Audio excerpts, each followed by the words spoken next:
My mother-in-law and I were on our way to deposit $1 million. While she was in the restroom, a bank teller secretly slipped me a note.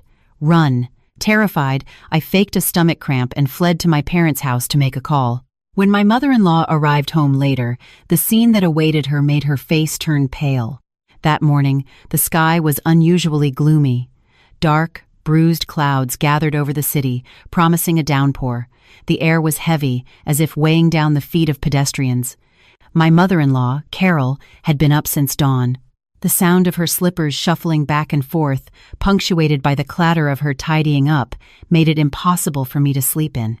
Even though I'd been up late balancing the books for our business, Carol's voice boomed up the stairs, urging me to get dressed for the bank. "Clara, are you up yet? Hurry up, or we'll get stuck in a long line and be there all day." I dragged myself downstairs and saw Carol clutching a dark blue canvas duffel bag to her chest. Her hands were clenched around the straps as if she feared someone would snatch it. Inside that bag was our entire future. A neat $1 million in cash, bundled tightly in paper bands. It was the sweat and tears my husband and I had poured into our small custom furniture business over the last 5 years. It also included the $3,000 my parents had given me as a wedding gift, money I hadn't dared to touch. My husband, Ethan, was already dressed and sitting at the kitchen table. When he saw me, he stood up abruptly, grabbing his car keys. "You and Mom be careful, okay?" he said. "I have an early meeting with a supplier, so I can't take you. Call me when you're done, and I'll come pick you up." His eyes flickered away from mine for a second, but I just assumed he was preoccupied with work and didn't think much of it.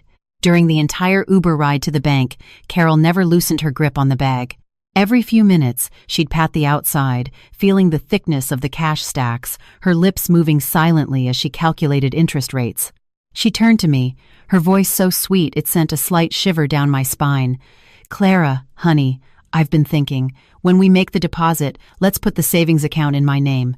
Seniors often get preferential interest rates, much better than what they offer you young people." I frowned slightly, a vague sense of unease creeping over me. Most of this money was from my own hard work and our joint efforts. Was putting it in my mother-in-law's name a good idea? I gently declined.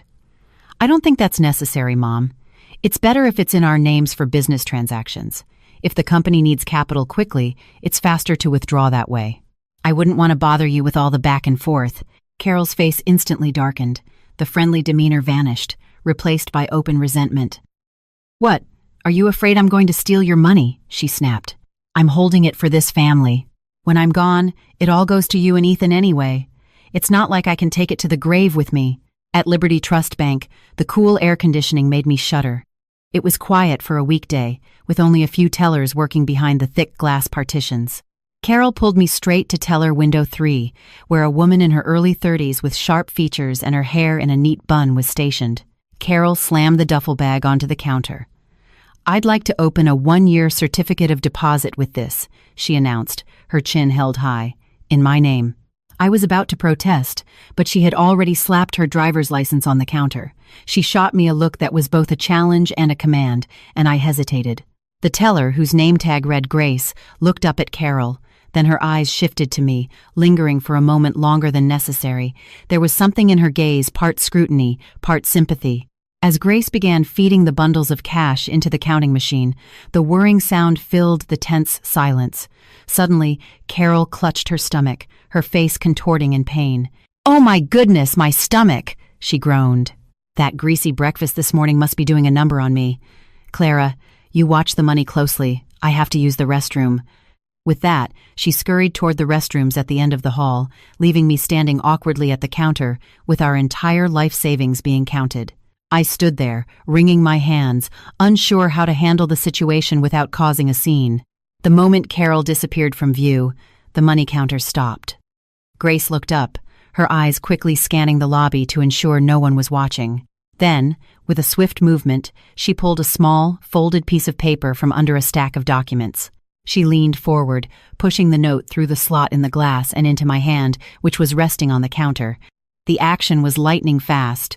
Her voice was a mere whisper, but every word was crystal clear. "Don't ask questions. Take this and go. Now, run."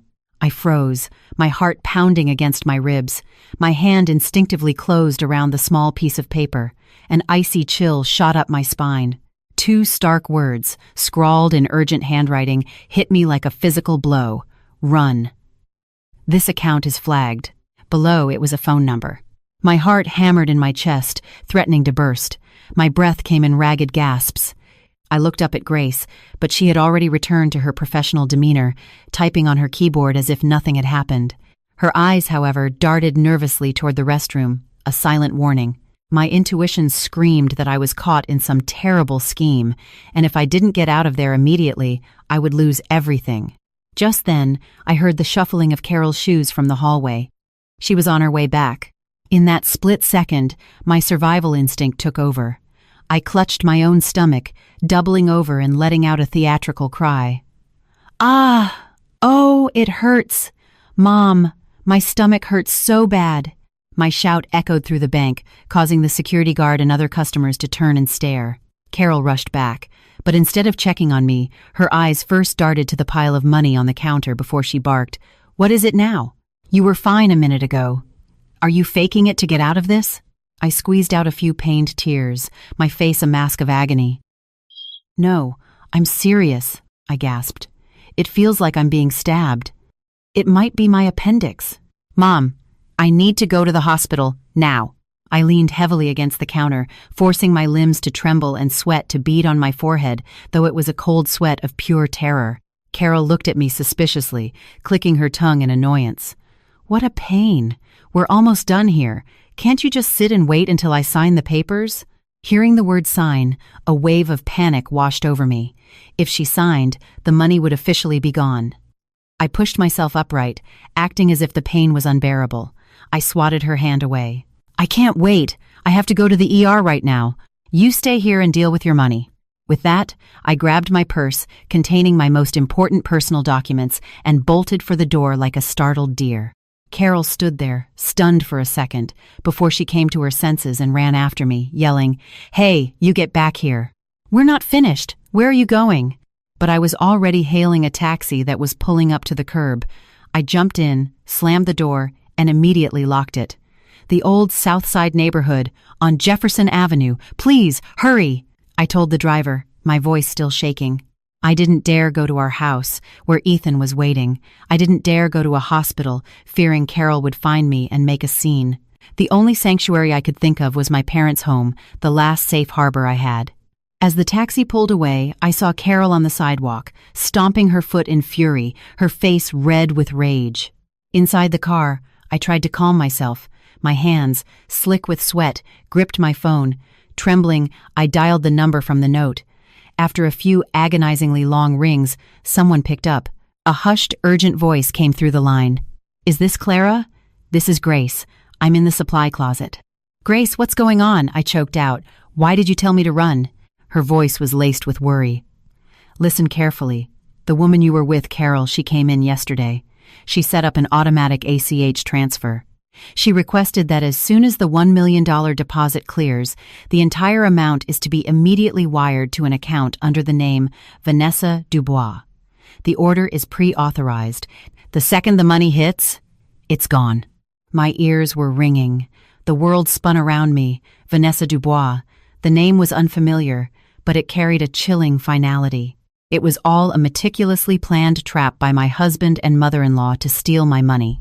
They tricked me into bringing it to the bank, only to have it secretly funneled to someone else. Tears streamed down my face, hot and bitter. I looked out the car window at the bustling city streets, but all I felt was a profound, icy loneliness. All my trust, all my years of sacrifice, had been repaid with this cruel, devastating betrayal. I burst into my parents' house like a fugitive escaping a storm, my face ashen, my breathing shallow and erratic. My parents were in the living room, sipping coffee. Seeing me in such a state, they both shot up in alarm, their mugs clattering on the coffee table. My mother rushed to my side, her warm hand rubbing my back. "Clara, honey, what is it? Why are you here? You look like you've seen a ghost." Before I could explain, my phone vibrated violently in my purse. The ringtone was shrill and jarring. I glanced at the screen. "Ethan is less than 3, was flashing insistently. Below it, a notification showed 20 missed calls in the last 15 minutes. Less than half an hour later, the roar of a motorcycle engine shattered the quiet of the small street. Ethan and Carol stormed into the yard. Carol, not even bothering to take off her helmet, screeched, "Clara! Where is she? What are you hiding here for?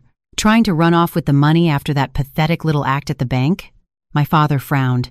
He stood up, his thin frame exuding the quiet authority of a retired schoolteacher. "Carol, please calm down. Whatever the issue is, come inside and we can discuss it civilly. There's no need to shout in the yard for all the neighbors to hear." Carol stomped into the house, slamming her purse on the table, her eyes darting around like a hawk searching for prey. Ethan followed, his face flushed and sweaty, but the look he gave me held no concern for my well-being, only suspicion and anger. "What is this, Clara?" he said, trying to sound calm, but his voice was strained. "You just ran out of the bank, leaving my mother there all alone. Do you have any idea how embarrassing that was? Where is the money? Give it to me so I can go finish the deposit." I shrank behind my mother, looking at the man I had shared a bed with for 5 years. Suddenly, he was a terrifying stranger. I took a deep breath, trying to steady my voice, and decided to test Grace's warning. "The money is already deposited," I said, my voice weak but clear. I signed the deposit slip right before my stomach started hurting. The confirmation text came to my phone, so I came here to get my insurance card. "Didn't you check your phone, Mom? I had it transferred directly to your account." For a split second, the room fell silent. Then, a dramatic shift occurred on their faces. Carol's angry scowl melted away, replaced by an unmistakable flash of greedy triumph. She scrambled to find her phone. Ethan, equally eager, snatched it from her hand, his thumb swiping furiously across the screen to check for the transfer notification. A few seconds later, the smirk on his face vanished, replaced by a pale, rising fury. He whipped his head around to face me, his eyes blazing as if he wanted to devour me whole. "There's no notification," he snarled. "The account is empty. Who do you think you're fooling, Clara?" In that moment, watching their expressions shift from aggression to greed and then to bitter disappointment, the last remnants of trust I had for them shattered into a million pieces. I finally understood that in their eyes, I wasn't a wife or a daughter-in-law. I was just a fat prize they were trying to tear apart. The air in my parents' living room was thick with tension. The silence after Ethan's accusation was suffocating. Just then, another vehicle screeched to a halt outside. Jessica, my sharp-tongued sister-in-law, burst in, still wearing sweatpants and a stained t-shirt, her hair a mess. The moment she saw me, she pointed a finger in my face, her voice high and piercing. "You have some nerve, Clara. Tricking my elderly mother at the bank and then trying to sneak off with the money to your parents' house? People as shameless as you are, a dime a dozen where I come from." Jessica lunged forward, trying to grab the purse I was clutching to my chest. Her aggressive, unrefined behavior made my mother gasp in horror. My father could no longer contain himself. He slammed his hand flat on the glass coffee table with a loud crack that made everyone jump. He shot to his feet, pointing a trembling finger toward the door, his voice booming with authority. "Is this a marketplace? This is my home. My daughter is unwell, and no one will lay a hand on her here. If you continue to cause a disturbance, I will call the police." My father's stern demeanor and unwavering resolve made the trio falter. Jessica recoiled, muttering curses under her breath as she retreated behind her mother. Seeing that intimidation wasn't working, Carol immediately switched to her well-rehearsed victim act. She collapsed into a chair, slapping her thighs dramatically as crocodile tears streamed down her face. "Oh, heaven help me! I've given my life to my children, worried about every little thing for them, and this is how my in-laws treat me? Like a thief?" she wailed. "I was just worried about Clara carrying all that cash. What if she dropped it or got robbed? It's our whole future." "It's not like I wanted it for myself," she sobbed while peeking through her fingers to gauge my parents' reactions, but was met only with cold silence and their deeply disappointed stares. Ethan, seeing his mother's over-the-top performance, stepped in to play the role of the reasonable husband. He approached me, his voice soft and placating, but his eyes never left my purse. "Come on, Clara. Mom was just worried about us. Give me the money. I'll take it home. You can stay here and rest for a few days until you feel better. I'm not mad at you." I looked into his eyes and saw the nauseating hypocrisy. I tightened my grip on my purse, struggling to keep my voice steady. I'm really not feeling well. My blood pressure has dropped. I'm dizzy. The money, I've put it somewhere safe. You should just go home. When I'm better, I'll handle it. Please don't push me. I feel like I'm going to pass out. My mother, seeing my genuinely pale face a result of fear and stress, quickly stepped in and helped me to the guest room. She turned back to them, her voice firm. You all need to leave and let her rest. Their finances are their own business to sort out. We won't interfere, but we will not allow anyone to bully our daughter in our own home. Faced with my parents' resolute stance, the three of them reluctantly got up to leave. Before walking out, Ethan shot me a menacing look and whispered, just loud enough for me to hear, "You'd better think this through, Clara. Don't make me play rough." The sound of their vehicles faded, restoring quiet to the house. But inside me, a much larger storm was just beginning to brew, fierce and destructive. That night, long after my parents were asleep, I lay awake, tossing and turning. The image of that crumpled note with the word "run" haunted me. I quietly got up, changed into dark clothes, and slipped out the back door like a fugitive in my own life. The meeting spot was a small, dimly lit coffee shop tucked away in a quiet alley where the faint glow of a streetlight wasn't enough to clearly see faces. The damp air from the afternoon's rain added to the mysterious atmosphere. I sat huddled in a corner, my hands wrapped around a hot tea, but a chill ran deep in my bones. I watched the door nervously, terrified of being spotted by my in-laws. A few minutes later, a woman in a raincoat and a face mask walked in. She scanned the room and then headed straight for my table.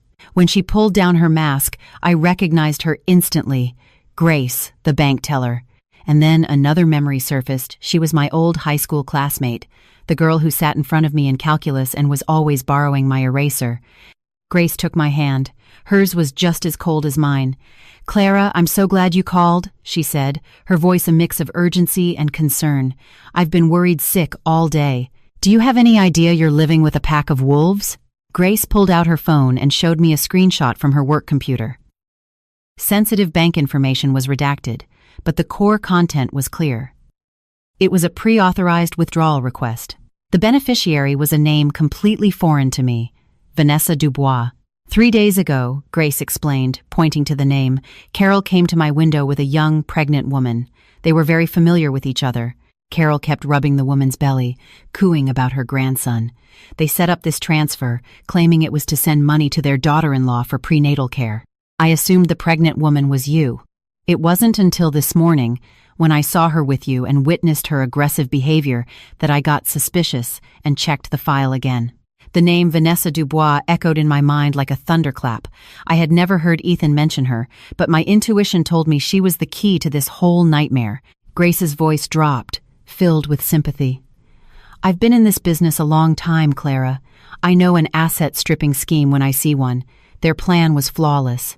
The moment that money hit a savings account in Carol's name, the system would have automatically swept it into Vanessa's account. By the time you realized what happened, it would be too late. Legally, you'd have no recourse because the account was in her name. She could give her money to whomever she wanted. You would have lost that $1 million in the blink of an eye." I sat there, stunned into silence, hot tears finally spilling over and tracing salty paths down my cheeks. So Carol's nagging and Ethan's feigned concern were all part of an elaborate play to strip me of everything before kicking me to the curb. That $1 million wasn't just money. It was our sweat, our trust, the entire future I had been building for our family.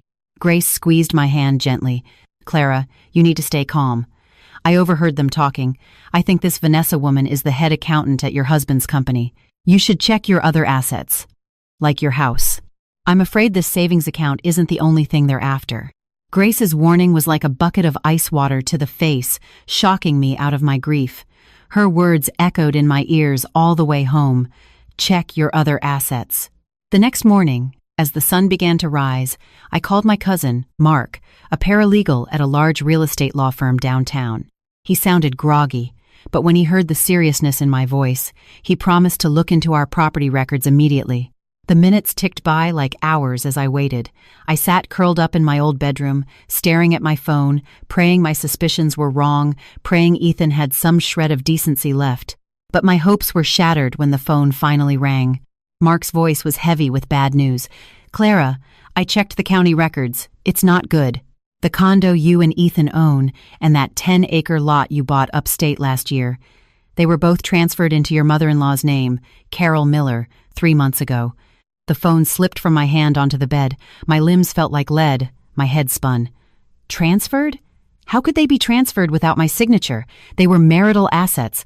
Then, a memory from 3 months ago flooded back, a slow-motion film of my own gullibility.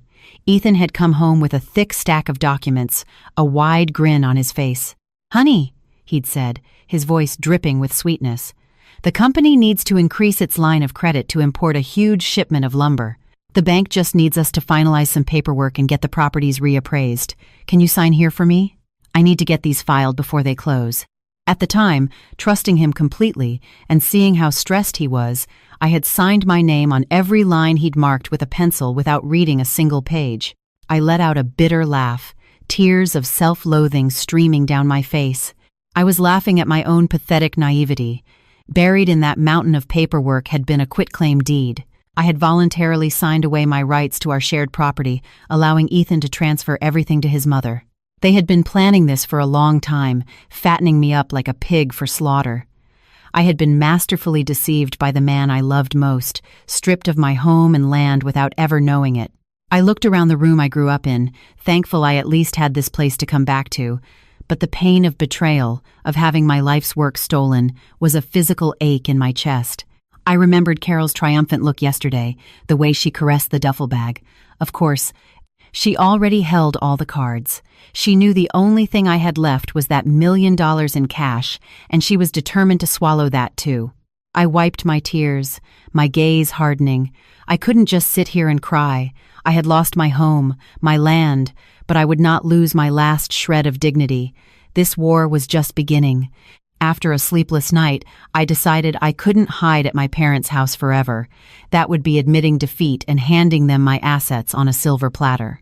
I needed to return to the lion's den, play the part of the naive wife to buy time and gather more evidence. The next morning, I put on a little makeup to hide my swollen eyes, took a deep, fortifying breath, and took a taxi back to the house. As I walked in, the rich aroma of chicken noodle soup filled the air, a bizarrely domestic scene I hadn't witnessed in the 5 years I'd lived there. Ethan was at the stove, wearing an apron, stirring a large pot. When he saw me, he immediately turned off the burner and rushed over, his face a mask of excessive concern. He took my bag, his voice sickeningly sweet. "You're back! I was so worried, Clara. I kept calling, but you didn't answer. I wanted to come get you, but I was afraid your parents were still upset." He guided me to a chair. "Are you still feeling weak? I made you some chicken soup with herbs. It's good for you." I looked at this man, who just yesterday had glared at me with rage and suspicion, now performing a 180-degree turn. I fought back a wave of nausea and managed a weak smile. "I'm better now. I think it was just low blood pressure and stress. Please don't be mad at me." Ethan helped me to the sofa and placed a steaming bowl of soup in front of me. "A husband and wife don't get mad at each other," he cooed, blowing on a spoonful. "Mom was a little hot-headed yesterday, but you know how older people are. They worry. Don't hold it against her. The money is ours no matter where it is, right? Whether she holds it or you do, it's all the same." He was already steering the conversation back to the main point. His hand rested on my shoulder, rubbing it gently, but I could feel the calculation in his touch. I kept my head down, pretending to eat the soup, which tasted as bitter as poison. After I finished, Ethan sat closer. "So," he whispered, "that $1 million you brought back? Why don't we go deposit it now? The business really needs the working capital for that lumber order. It's not safe keeping that much cash in the house." I knew it. All this kindness was contingent on that money. I set the spoon down and sighed, putting on a look of deep regret. "Oh, shoot.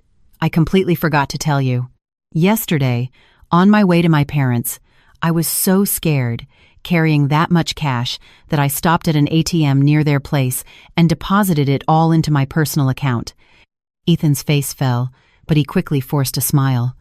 "Oh, well, that's fine. A wire transfer is even faster. Can you transfer it to the company account now? We really need it." I shook my head, looking miserable. That's the problem. I was in such a panic that I entered the wrong PIN 3 times and my card got locked. The bank said it will take 3 to 5 business days to unlock it, and I left my driver's license at my parents' house. Ethan shot up from the couch, unable to hide his frustration. "Clara, how could you be so careless? You got your card locked over a simple deposit? Now where are we supposed to get the capital?" Watching his true colors bleed through the cracks in his concerned husband facade, I had to suppress a smirk. This cat-and-mouse game was just getting started. To quell his rising anger, I played the meek wife again, promising to go back to my parents' house to get my ID as soon as possible. Ethan stomped upstairs. A few minutes later, he came down dressed to go out, claiming he had to meet a supplier to ask for a credit extension. He told me to stay home and rest. As his car pulled out of the driveway, I felt no relief. My suspicion about the secrets he was hiding only grew stronger. That night, Ethan came home late, reeking of alcohol. He tossed his keys on the counter and stumbled into the bathroom, muttering curses about difficult clients. As the sound of the shower started, I tiptoed over and grabbed his car keys, my heart pounding like a thief's. I slipped out to the garage and quietly opened the car door. The overpowering scent of men's cologne and stale cigarette smoke hit me. This was my husband's car, yet it felt so alien. I started searching, checking every compartment, hoping to find a clue about this Vanessa. The glove box was empty, except for old gas receipts and crumpled cigarette packs. I was about to give up when my eyes landed on the center console armrest. It looked slightly raised, not flush as it usually was. I pried it open and found a small compartment beneath the lining. Tucked inside was a small black burner phone, the kind with a long battery life, strong signal, and most importantly, nearly impossible to trace. The kind of phone a man uses to talk to his mistress. My hands trembled as I picked it up. The screen lit up with a notification for an unread message. I opened the inbox. The words on the screen were like needles stabbing into my heart. The sender was saved as V is less than 3. The messages were so crude and brazen, it was hard to believe. "Honey, did you get the $1 million from that old hag yet? The baby's kicking like crazy. I need the down payment for that new SUV this week so I can get to my appointments." Another message, sent that afternoon. "Remember to play your part. Don't let her get suspicious. As soon as we have the money, we file for divorce and get her out of the house for good. I'm sick of sneaking around." Tears blurred the venomous words on the screen. I bit my lip to keep from sobbing out loud. So, it wasn't just an affair. Ethan was raising another child, the grandson his family so desperately wanted. I took out my own phone and shakily photographed every single message, then carefully placed the burner phone back where I found it, smoothing the lining over it. I sat in the car for a long time, breathing in the smell of deceit, steeling myself for what I had to do next. When I went back to the bedroom, Ethan was snoring loudly, dead to the world. I lay down on the far edge of the bed, a wave of disgust washing over me every time I looked at his sleeping face. The next morning, I pretended to go grocery shopping, but instead went to a library to use a computer and search for Vanessa Dubois. The only clues I had were that she was the accountant at Ethan's company and was close with my sister-in-law Jessica. I went to Jessica's Facebook page and scrolled back through months of posts. And there it was. In a photo from a fancy restaurant 3 months ago, Jessica had tagged a young woman with a round face and flawless skin named Vanessa Dubois. I clicked on her profile. It was a gallery of a lavish lifestyle, designer handbags, expensive vacations, and, most notably, photos documenting a growing baby bump. What made me freeze was seeing Carol and Jessica in so many of the pictures. In one photo of a cozy family dinner, Carol was serving Vanessa food, her face split in a wide grin. She looked at Vanessa with a loving adoration she had never once shown me. In the comments, Jessica had written, "My future sister-in-law is the most beautiful. Can't wait for my little nephew to arrive." Vanessa had replied, "Thanks, Auntie Jess. You and Mom Miller are spoiling me so much." I read their exchanges, feeling like an invisible ghost, completely erased from their picture of a happy family. They had already accepted her as the real daughter-in-law, all because she was carrying Ethan's child, something I couldn't give them after 5 years of marriage. They welcomed her, showered her with gifts, all paid for with the money Ethan and I had earned together. While I was working myself to the bone, they were enjoying life with her. I remembered all the times Carol had complained of backaches to get out of cooking, forcing me to come home from a long day at work and slave away in the kitchen. It turned out she was busy taking care of her precious new daughter-in-law.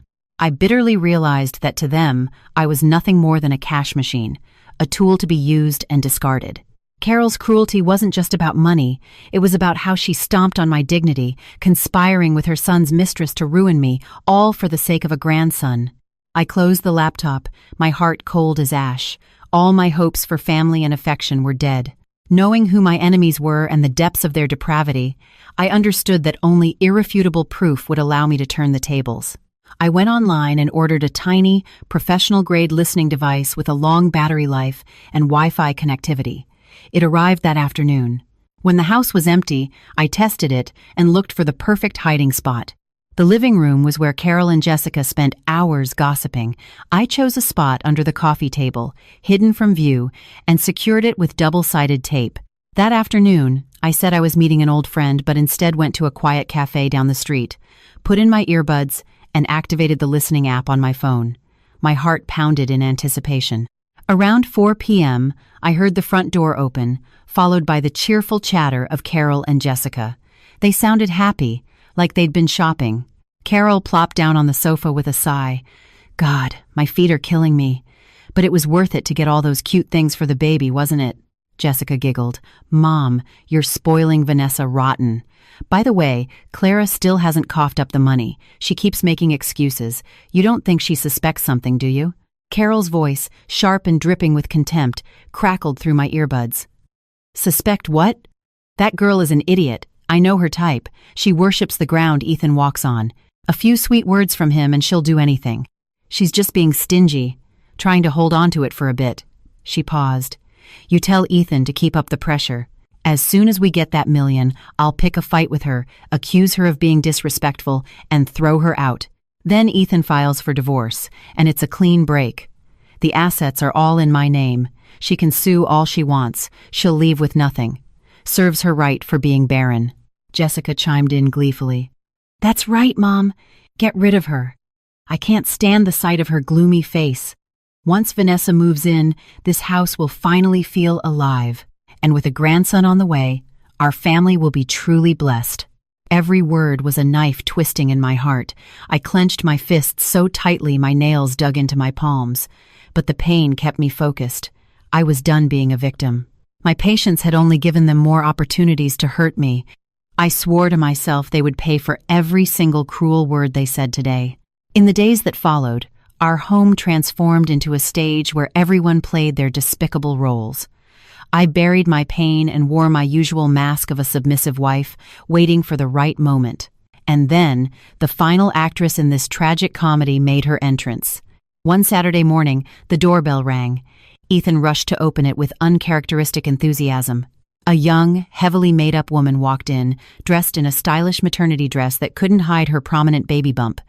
Clara, Ethan said, his tone shockingly casual. This is Vanessa, our company's new head accountant. She's here to go over some year-end tax figures and wanted to say hi to Mom. I looked at the woman, the same one from the secret phone. She scanned me from head to toe with an expression of pity mixed with contempt, then offered a sickly sweet smile. Hi, Clara. I've heard so much about you from Ethan and Mrs. Miller. What disgusted me most was Carol's reaction. The woman who constantly complained about aches and pains suddenly moved with surprising agility. She rushed to help Vanessa to the sofa, fluffing pillows behind her back. Oh, you poor thing, working so hard while you're pregnant. Be careful you don't overdo it, she cooed, peeling an orange and handing a slice directly to Vanessa. She stared at Vanessa's belly with an undisguised longing, a look she had never given me in 5 years. Vanessa took the orange, casually brushing her hair back to reveal a faint lipstick smudge on the collar of Ethan's shirt. It was a mark I was sure she'd planted just before walking in. You're too kind, Mrs. Miller, she said, her voice dripping with false modesty. It reminds me of what my own mother always says. A woman who can't bear children is like a dead tree in the house, just taking up space. Being pregnant is tiring, but when I think about giving this family an heir, it's all worth it. Her words were a poisoned dart aimed directly at my infertility struggles. I sat across from them, clenching my fists to stop them from shaking. I watched their twisted performance of a happy family, doting mother-in-law, caring husband, pregnant mistress, while I, the legal wife, was made to feel like an unwanted piece of furniture. I stood up, mumbling an excuse about making tea to hide my tear-filled eyes. But any lingering feelings of submission had died. They dared to bring his mistress into my home, to humiliate me under my own roof. They would soon regret underestimating me. Vanessa's appearance seemed to accelerate my in-laws' greed. They were done waiting. That evening, as I was washing dishes, I heard a loud thud from the living room, followed by Ethan's frantic shouting.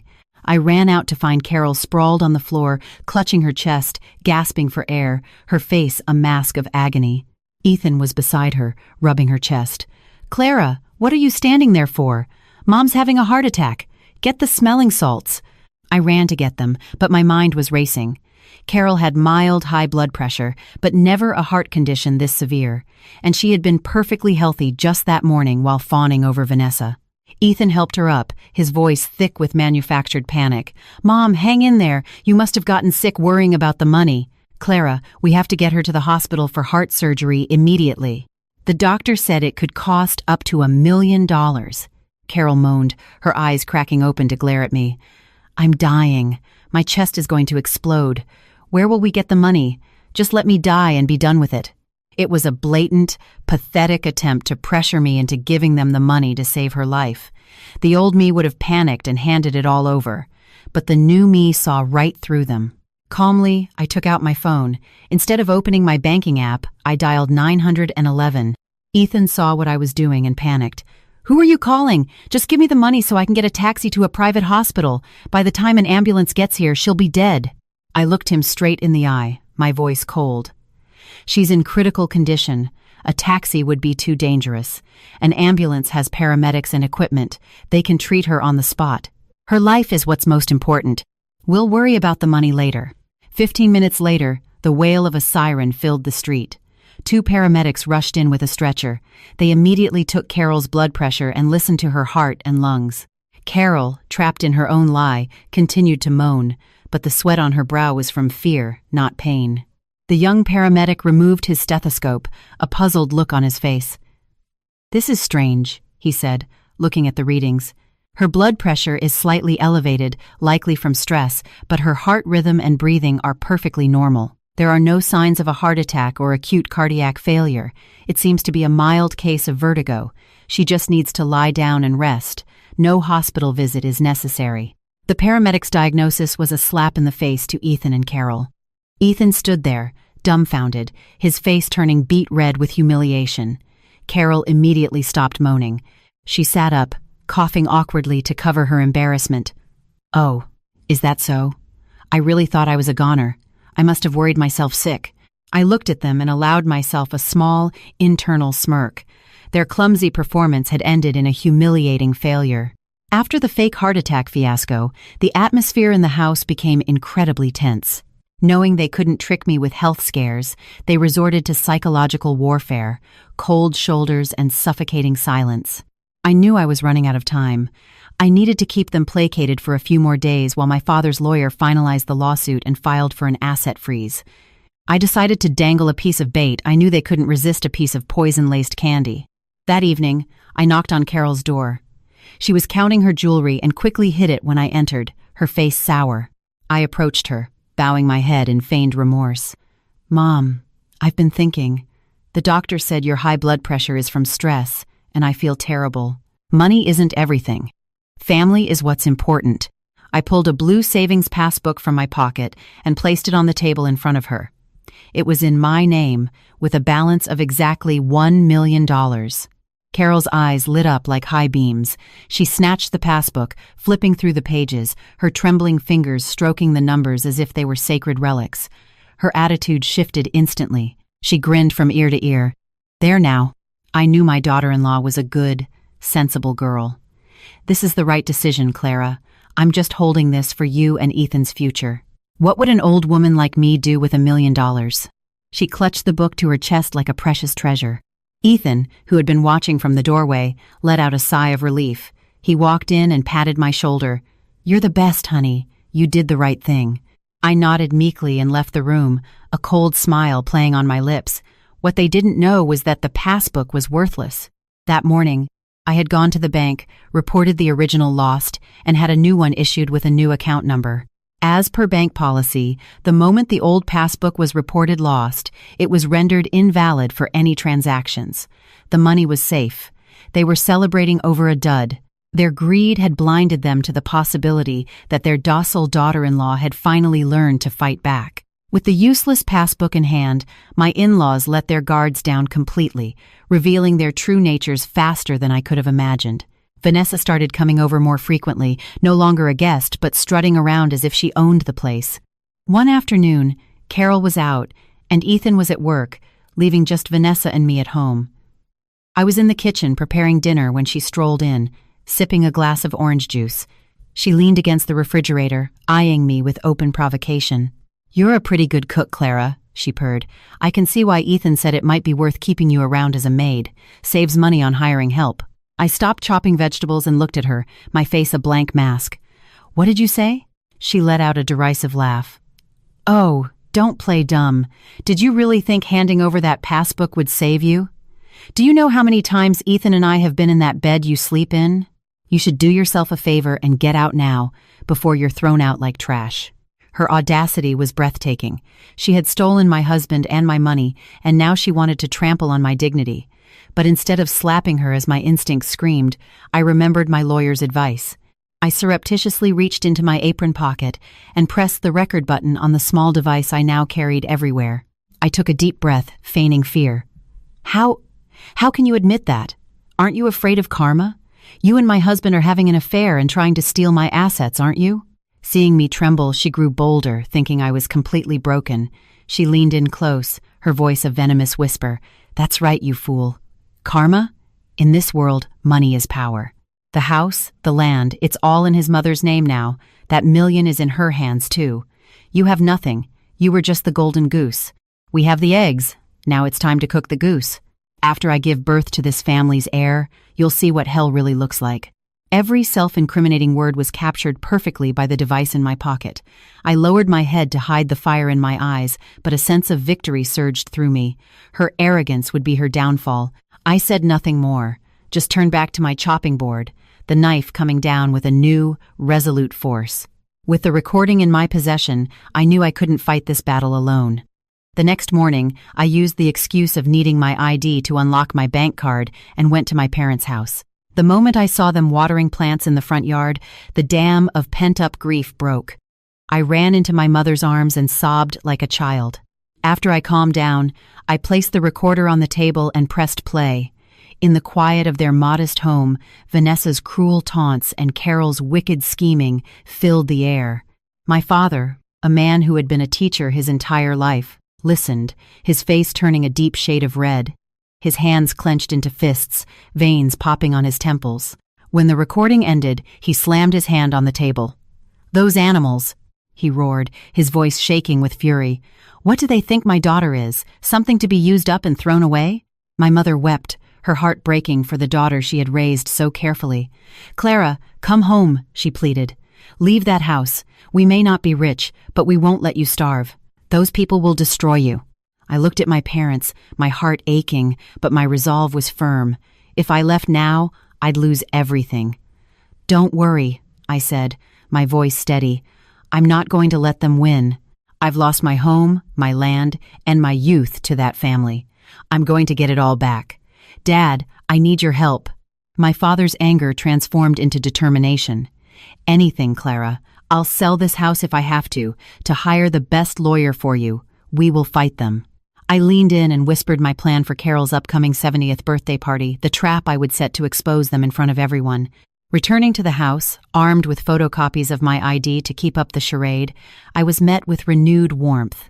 Believing the million was as good as theirs, they dropped their guard and focused all their energy on Carol's milestone birthday party.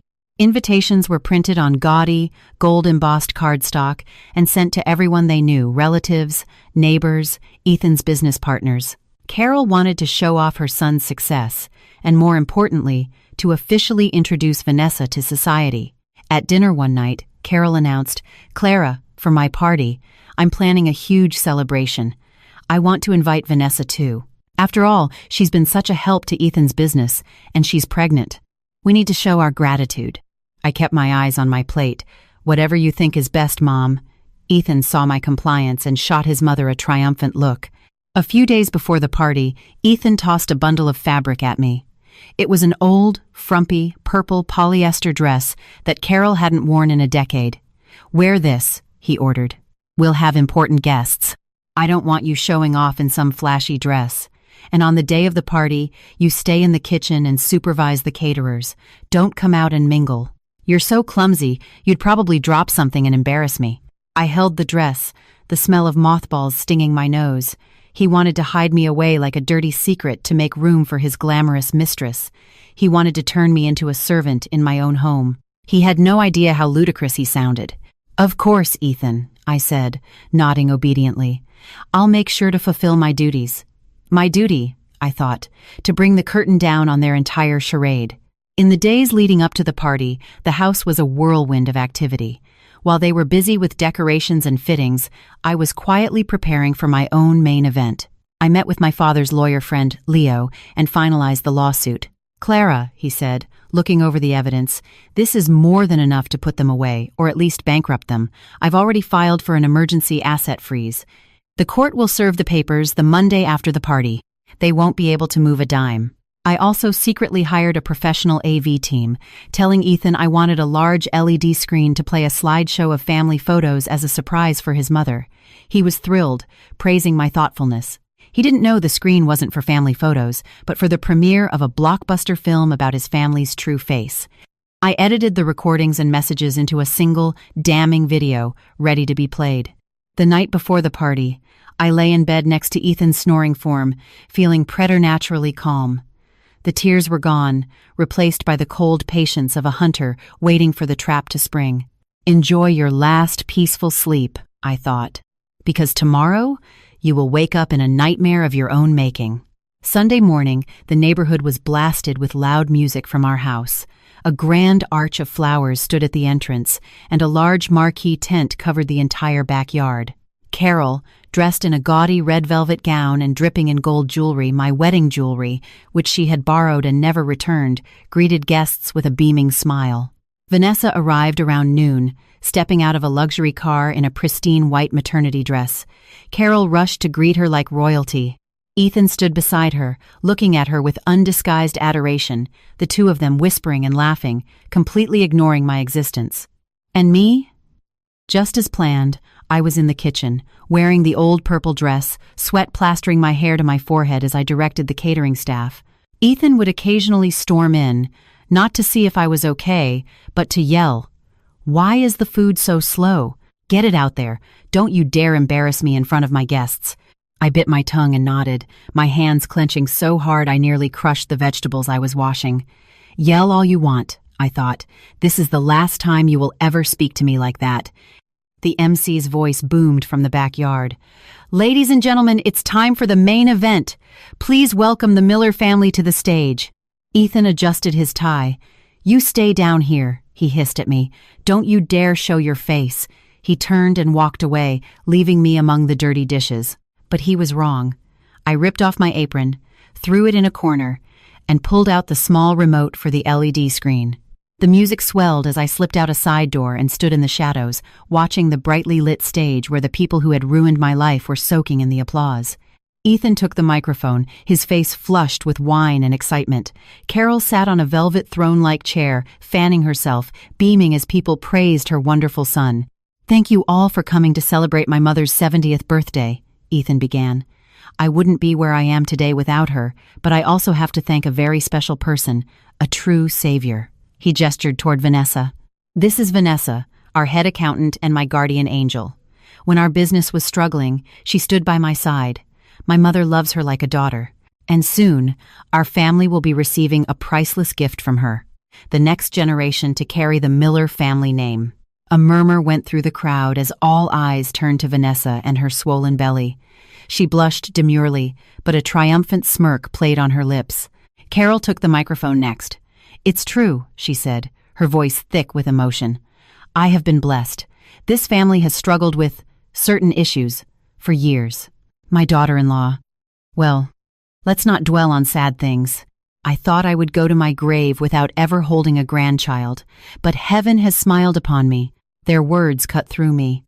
They had publicly erased me, denied my 5 years of sacrifice. In their eyes, I was a failure, a barren tree to be cut down. I looked at my shabby dress, then at Vanessa's designer gown. The cruel contrast ignited the last of my resolve. I held the remote tightly and walked purposefully toward the stage. My sudden appearance from the wings, disheveled and in my drab dress, brought the chatter to a halt. Ethan's face went from celebratory to furious. "What are you doing?" "Security! Get her off the stage!" he roared. But my cousins, planted in the audience by my father, formed a human wall, blocking anyone from reaching me. I snatched the microphone from the stunned MC. "Good evening, everyone." My voice rang out, no longer timid but sharp and clear. "I am Clara, Carol's daughter-in-law and Ethan's wife. For my mother-in-law's birthday, I too have a special gift I'd like to share with the whole family." Before Ethan could react, I pressed a button on the remote. The giant LED screen behind the stage flickered, and the festive slideshow was replaced by a video shot from under their living room coffee table. The sound boomed through the speakers. "That girl is an idiot," Carol's voice snarled. "Once she gives us the million, I'll find an excuse and throw her out. The assets are all in my name. She'll leave with nothing." Then Ethan's voice. "Don't worry, Mom. Vanessa's getting impatient. We need to get rid of that barren cow as soon as possible. I'm sick of looking at her miserable face." A collective gasp went through the crowd. The party went dead silent. Guests stared from the screen to the people on stage, their faces a mixture of shock and disgust. Carol's face was ashen. Vanessa shrank behind Ethan. I stood there, watching their world crumble, feeling not joy, but a profound sadness for the depths of their depravity. The video ended. The whispers began, growing into a roar of condemnation. But I wasn't finished. I clicked the remote again. Bank statements filled the screen, every transaction highlighted. "This is the savior my husband spoke of," I announced, my voice trembling with emotion. "A savior who received $100,000 a month in living expenses from our company account. A savior who received a $200,000 wire transfer for a condo down payment the same week I had to sell my wedding jewelry to keep the business afloat." I pointed to a line item highlighted in red, "Wire transfer. Car for V is less than 3. This was my money, my sleepless nights, my skipped meals, and they used it to fund their affair. I turned to Carol. "Mom, do you remember when my own mother needed surgery, and I asked Ethan for $500 for the hospital bill? He said the company was broke. That same day, he transferred $5,000 to Vanessa for a spa day. Where was your conscience?" An older man in the crowd, a great uncle, stood up, shaking with rage. "This is a disgrace. This family, pretending to be so righteous, is rotten to the core." Ethan was frozen, sweat pouring down his face. Vanessa looked like she was about to faint. I clicked the remote one last time. A DNA test result appeared on the screen. I had hired a private investigator who had managed to get samples. The conclusion was undeniable. Probability of paternity, 99.99%. Next to it flashed the screenshots of the texts from the burner phone. "Don't worry, baby," I read aloud. "Once we get the last million from her, I'll kick her out. No point in feeding a hen that can't lay eggs." The phrase "hen that can't lay eggs" struck Carol like a physical blow. She, who prided herself on being a devout woman, was exposed as a hypocrite. "You call me barren," I cried, tears now streaming freely. "But did you ever ask why?" I had 2 miscarriages from overwork and stress, trying to build this company, this family. And your response was for my husband to find a new womb and then humiliate me with it. The shock was too much for Carol. She clutched her chest, her eyes rolled back, and she collapsed. This time, it wasn't an act. It was a massive stroke. The party devolved into chaos. Guests started leaving in droves, some kicking over tables in disgust. I stood on the ruined stage, watching them drown in the filth they had created, and for the first time in years, I felt a sense of release, as if a great weight had been lifted from my soul. Amid the chaos, I revealed my final, most devastating blow. I switched the slide on the LED screen one last time. 2 property deeds appeared, magnified for all to see. "Ladies and gentlemen," I said, my voice cutting through the noise, "this is our family home and a vacation property I bought with my own savings.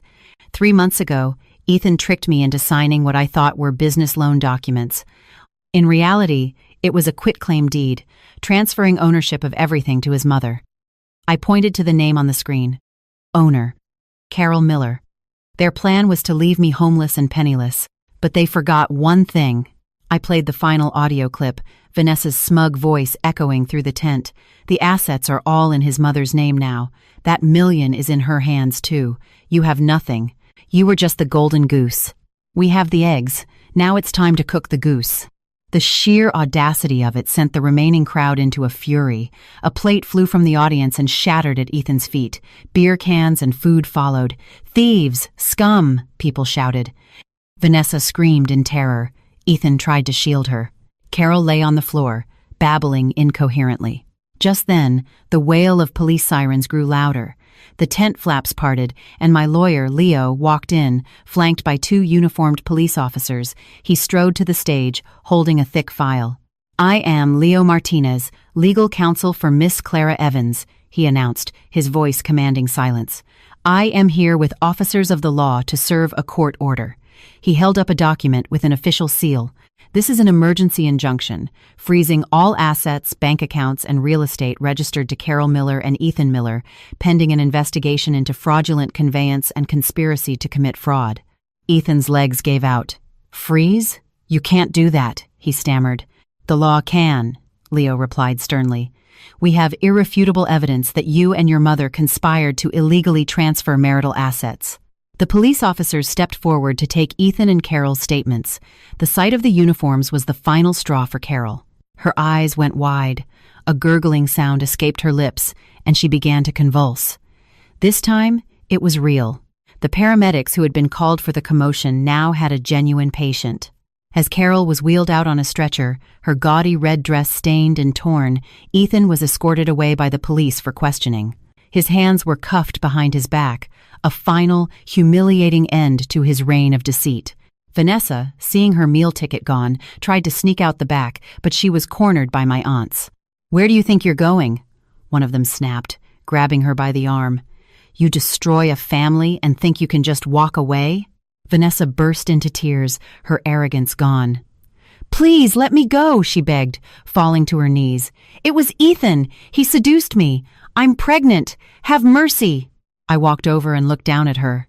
"You had no mercy when you were plotting to take everything from me. The baby is innocent, but having a mother like you is its greatest misfortune." I asked my relatives to make sure she didn't leave before the police could speak with her. Then, I quietly went inside and packed a small bag. The house, once a home, now felt like a cold, contaminated tomb. I walked out the front gate. The afternoon sun was setting, casting a long, solitary shadow behind me. I had destroyed a family, yes, but it was a necessary demolition to build my own life on a foundation of truth. 3 days later, Ethan was released on bail. He showed up at my parents' house in a downpour, looking like a wreck. He fell to his knees in the mud outside the gate, wailing my name. "Clara, I was wrong. Please, forgive me." "She put a spell on me. My mother forced me. I still love you." I walked out with an umbrella and stood before him. The love I once felt was gone, replaced by a cold disgust. "Get up, Ethan. Don't dirty my parents' driveway," I said. "You were forced? Who tricked me into signing away our house? Who called me a hen that can't lay eggs? Who wired my money to his mistress?" "I know I'm scum," he sobbed, rain and tears mixing on his hollowed-out face. "But my mom is paralyzed. The company is bankrupt. I've lost everything. For the sake of our years together, drop the lawsuit. I'll treat you like a queen, I swear." He still didn't get it. He wasn't sorry for hurting me. He was sorry he got caught. "Our years together ended the day you brought her into our lives," I said, my voice like ice. "The divorce papers are filed. Our assets will be divided by the court. We are strangers now. Never come here again." I turned and walked back inside, leaving him kneeling in the rain. My father, unable to restrain himself any longer, grabbed a broom and ran out, swatting at him. Get out! Get out of here, you ungrateful parasite!" Ethan scrambled away like a beaten dog. The sound of the rain on the roof felt like applause. The rumors of what happened next trickled back to me through old neighbors. Ethan had hoped Vanessa, pregnant with his precious heir, would stand by him. He was wrong. He went to the hospital, where Carol was recovering, and begged Vanessa for money to pay the medical bills. "Money?" she had shrieked in the middle of the ward. "Are you insane? My money is for my baby, not to support your broke family. That money was payment for my youth, for being your surrogate. Now that you're worthless, you expect me to go down with you? No way. If there's no money, I'm not having this baby." Carol, lying paralyzed in her bed, heard every word, silent tears of regret streaming down her face. When Ethan tried to grab Vanessa, she clawed at his face, and the two had to be separated by security.